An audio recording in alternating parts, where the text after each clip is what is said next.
Right, so today we're going to talk more about love and relationships because it seems that some people got something from my last lesson, and so I should continue. I can expand a little bit and deepen a little bit of what I said, maybe clarify things as well. Um, First thing we're going to do is we're going to revisit the definition of love. Okay, so this is really important. We've got to know what we're talking about. Love is the will to extend oneself for the purpose of nurturing one's own or another's spiritual growth. Let me emphasize again: we're nurturing one's own and or a spiritual growth. So you've got to love yourself. To love someone else really it's essential. You've got to think of your needs. Love is as love does. Love is an act of will, namely an intention and an action. Will also implies choice. We do not have to love, we choose to love. So here, he's really taking out the emotion, isn't he? He's saying it's an act of will and a choice, and it's an action. Okay, and you can think of your loving yourself or someone else. Spiritual growth would mean development, really.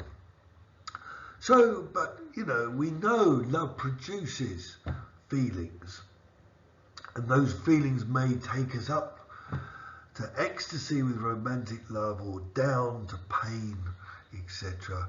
And maybe a little bit of pain with romantic love is part of the romance. Missing someone is very romantic. You need to feel a little bit of a loss, and then you can see someone again, and then it's wonderful again. So part of romance is that pain. But if that gets out of control, if it becomes like Romeo and Juliet, okay, so Romeo and Juliet, the most classic love story ever written, they both committed suicide, and that's not a good idea. That's not a healthy love. They both wanted to give themselves completely to the other instead of loving themselves and thinking of their needs as well.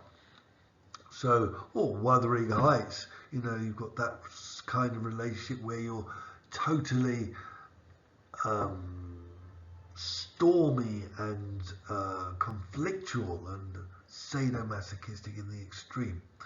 Another important psychologist, very classic psychologist, Eric Fromm, he said, love is a decision, it is a judgment, it is a promise. If love were only a feeling, there would be no basis for the promise to love each other forever. A feeling comes and it may go. How can I judge that it will stay forever when my act does not involve my judgment and decision? So the feeling can come and go, but really the love is the act, and it's the decision, and it's the judgment, it's the choice. The feeling, obviously it will go sometimes. If you're going to marry someone, you can't be totally romantically in love forever. There will be moments when you're not, and then you need commitment. That's empeño, commitment to that person, and you need to, remember that you've promised and you've built a lot of memories and you've done a lot and maybe achieved a lot with them, with a family, etc. And to throw that away will hurt a lot. So you've got to remember, in times when there's not much romance and things get very mundane and programmed, that is important, the commitment to the other person. Okay, so Eric Fromm also talked about narcissism and on how this really is the obstacle to love. Now, we all start narcissistic as babies. We only think of ourselves, and the process of growing should make us less and less narcissistic. Eric Fromm says, the main condition for the achievement of love is the overcoming of one's narcissism. The narcissistic orientation is one in which one experiences as real only that which exists in oneself, while the phenomena in the outside world have no reality in themselves, but are experienced only from the viewpoint of their being useful or dangerous to one. So you don't actually see what is outside yourself. You only see what you what things are to you, whether they're dangerous or an opportunity for you. This is the narcissistic personality. He's a bit trapped in his own perspective. The opposite pole to narcissism is objectivity, not love. It's objectivity. It is the faculty to see other people and things as they are objectively, and to be able to separate this objective picture from a picture which is formed from one's desires and fears. So you're going to have your desires and fears looking at things and saying, is that useful, will that bring pain?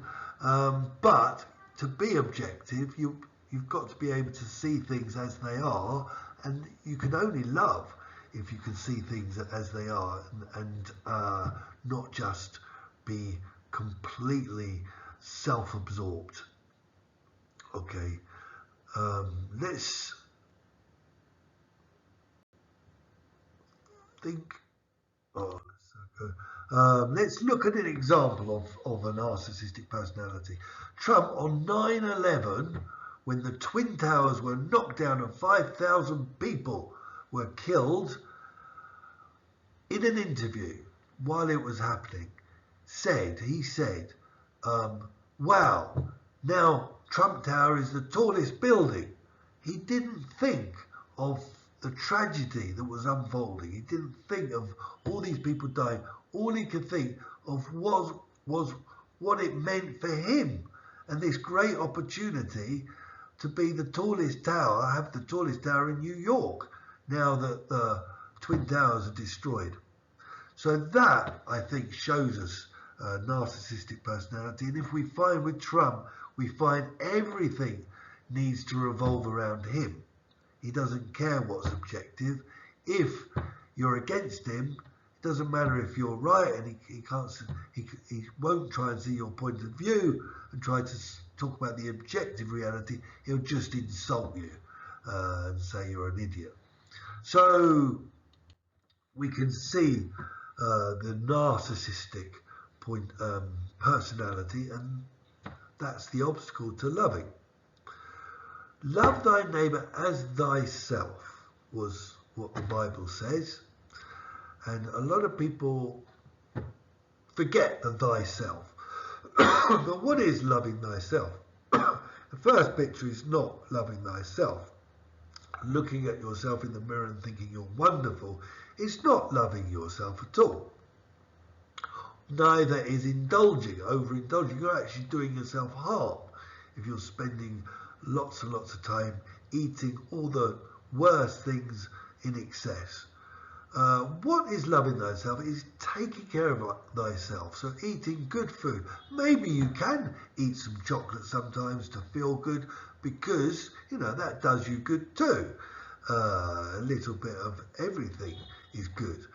A little bit of relax is important.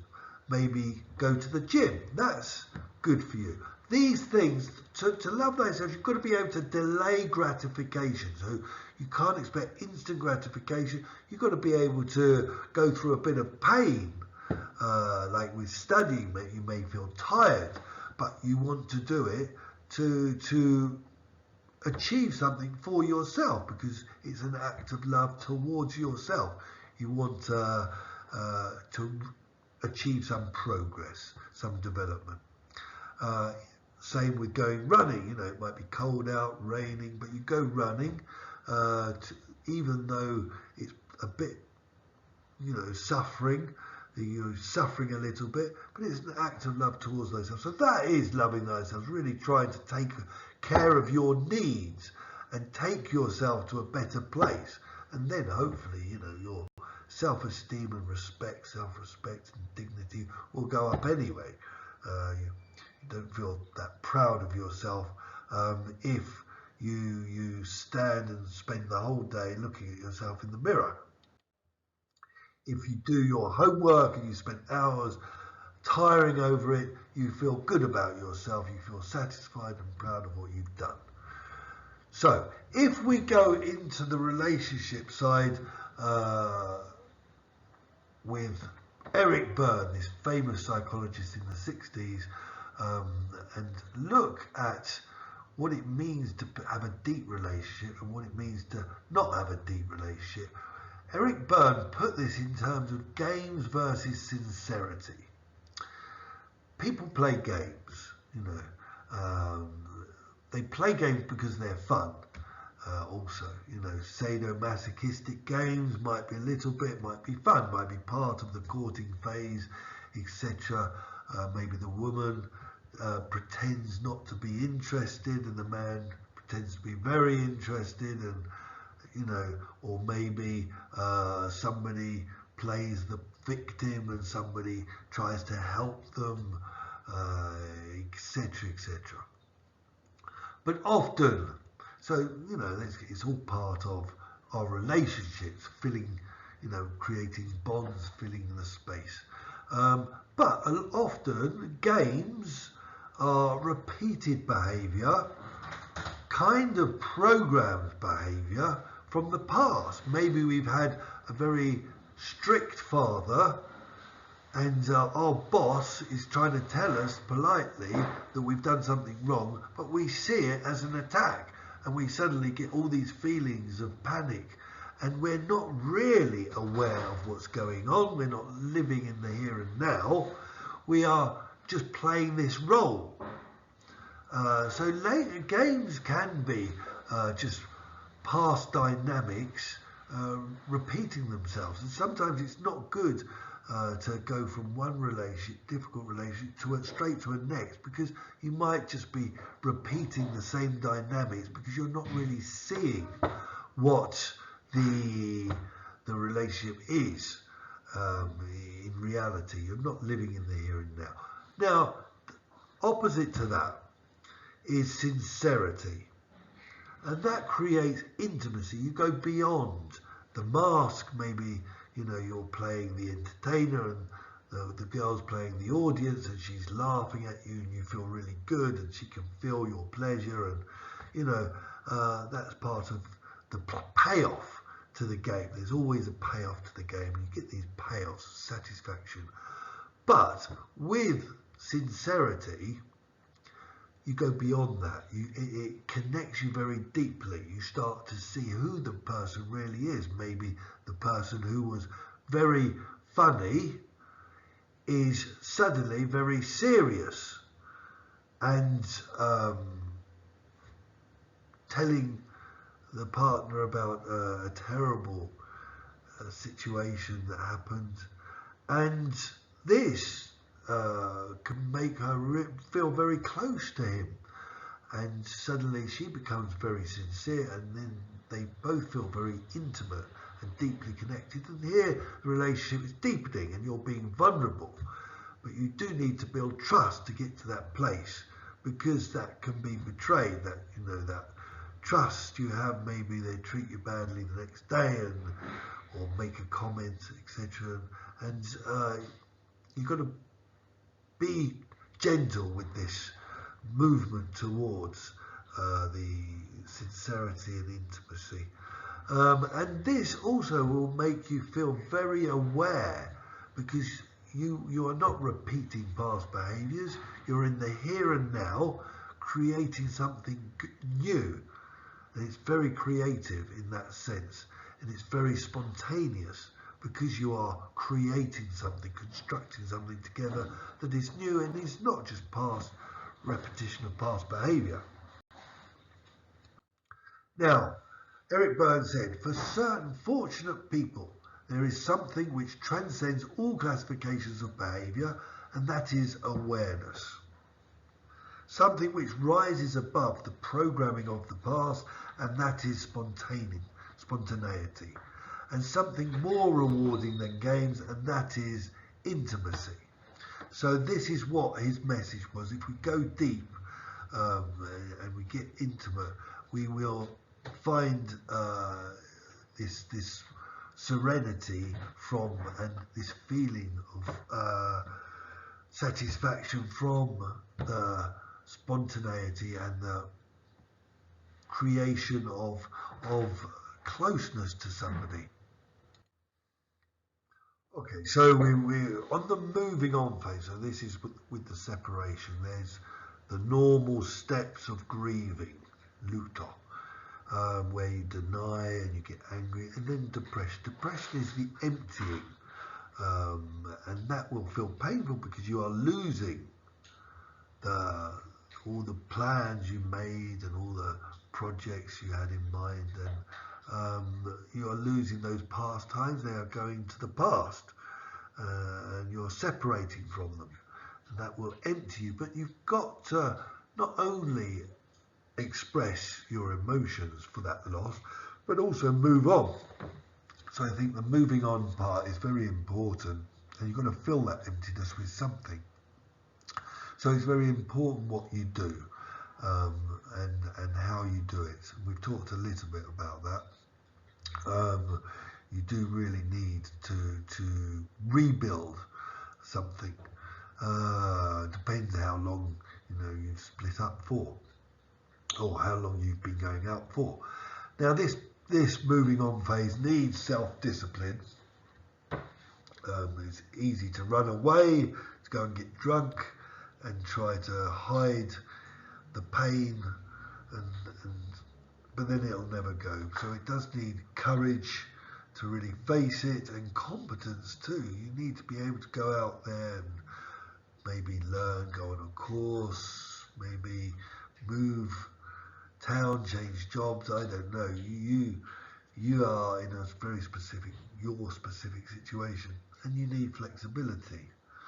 But being able to move on kind of makes you free, because many people can't or don't want to, and they suffer because or they don't want to suffer, so they end up staying with someone maybe that they're not suitable for, and they would have been better off leaving, but they didn't want to be on their own. They felt more comfortable. The comfort stopped them ever trying to close something that wasn't working that well. Okay, so I think being able to move on is very important, and a kind of, it might be forced on the other person, but it's probably good for the other person and you. If it's not good for you, the relationship, it's not good for the other person. If you haven't got things in common or values, you have different values, and you're fundamentally different, then